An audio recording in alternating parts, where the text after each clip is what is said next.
আজকে আমি আপনাদের সাথে নতুন রেসিপি নিয়ে চলে আসলাম, চলুন একবার দেখে নিই। তো এখানে 2 লিটার দুধ আছে, আমার ফ্রেশ ক্রিমি মিল্ক দুধ নিয়ে নিয়েছি 2 লিটার। আপনারা চাইলে যে কোনো দুধ নিতে পারেন। আমি কড়াইয়ের মধ্যে প্রথমে দুধগুলো ঢেলে নিচ্ছি। আর ঠান্ডার দিন পড়া মনে আমাদের পিঠা পায়েসের কথা সবারই মনে পড়ে, তাই আজকে আমারও মন করলো বানিয়ে ফেলি, তো বানিয়ে ফেললাম। তো গ্যাসটা ধরিয়ে নিলাম, ধরিয়ে আমি কড়াইটা বসিয়ে দিয়েছি। এখন দুধটাকে একটু হালকা গুনগুনা গরম করে নেব। গুনগুনা করার পরে একটা বড় ইলাইচি দিয়েছি আর 5 থেকে 6টা নর্মাল এলাচি দিয়েছি।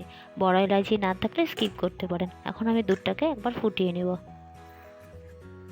তো এখানে গোবিন্দভোগ চাল 150 গ্রাম মতন নিয়ে নিয়েছি, ধুয়ে এখানে রেখেছি। তা দুধটা একবার ফুটে গেছে, এক ফোটার পরেই একবার যখন ফুটবে তখন চালগুলো দিয়ে দিলেই হলো।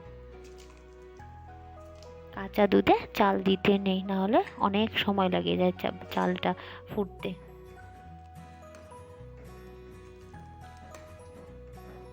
এখন একটু নাড়িয়ে নিচ্ছি যাতে দলা না পাকে চালগুলো। এখানে আছে কিছু কিশমিশ, আপনারা চাইলে আরও কাজু বাদাম আরও কিছু ড্রাই ফ্রুট অ্যাড করতে পারেন। আমার কাছে শুধু কিশমিশ ছিল, আমি সিম্পলভাবে আপনাদের করে দেখাচ্ছি। আর এত টেস্টি হয় খেতে এটা। আমার চালটা অনেকটা ফুটে এসেছে, আমার 60 থেকে 70% মতন এটা ফুটে এসেছে চালটা। এখন আমি ওর মধ্যে কিশমিশগুলো দিয়ে দেবো।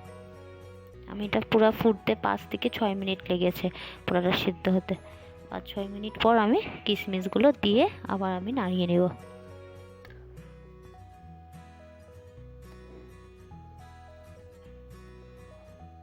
লো ফ্লেমে যাতে রান্নাটা হয়। তারপর আমি চিনিগুলো দিয়ে দিলাম।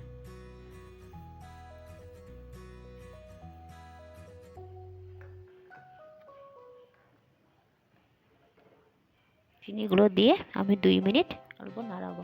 2 মিনিট নাড়ার পরে একটা পাত্রে আমি সামান্য আমুল দুধ 2 চামচ দিয়ে আর অল্প ওখান থেকে দুধ নিয়ে আমি গুলে নিচ্ছি। এটা আপনারা চাইলে স্কিপও করতে পারেন, এটা দিলে পরে আরও স্বাদ বাড়ে, তাই আমি দিয়েছি। তো উপর দিয়ে আমি এটা ছড়িয়ে দিচ্ছি। এটা পুরাটাই অপশনাল। আমি আমুল দুধ, আপনারা যে কোনো গুঁড়ো দুধ নিতে পারেন।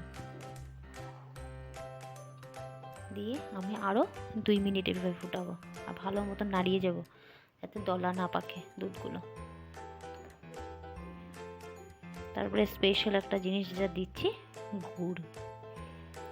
আচ্ছা, আর একটা কথা, গুড়টা যখন আমাদের এইভাবে দেওয়া হবে, অনেকের খেজুরের গুড় দিলে ফেটে যায়।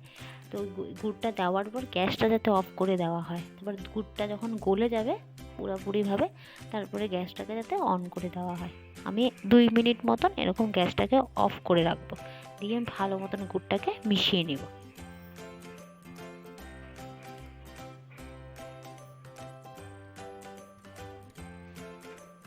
দেখুন আমার গুড়টা 2 মিনিটে ভালো মতন গলে মিশে গেছে আর একটুকু ফাটেও নি। এখন আমি একটু গ্যাসটাকে অন করে আমি 2 থেকে 3 মিনিট এটাকে একটু হালকা ফ্লেমে আমি ফুটিয়ে নিচ্ছি। মেরে আরও আমি 2 চামচ মতন আমুল দুধ দিয়ে দিলাম এর মধ্যে। এইভাবে দিলে, এটা না দিলেও পারবেন, কোনো কথা নেই।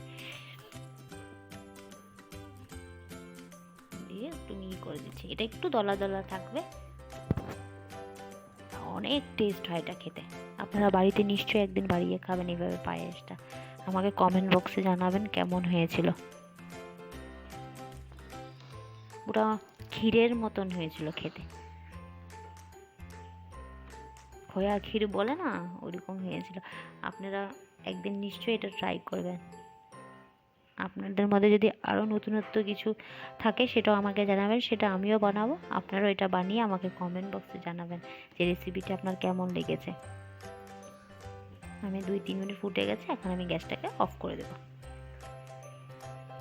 রেডি আমার গুড়ের পায়েস।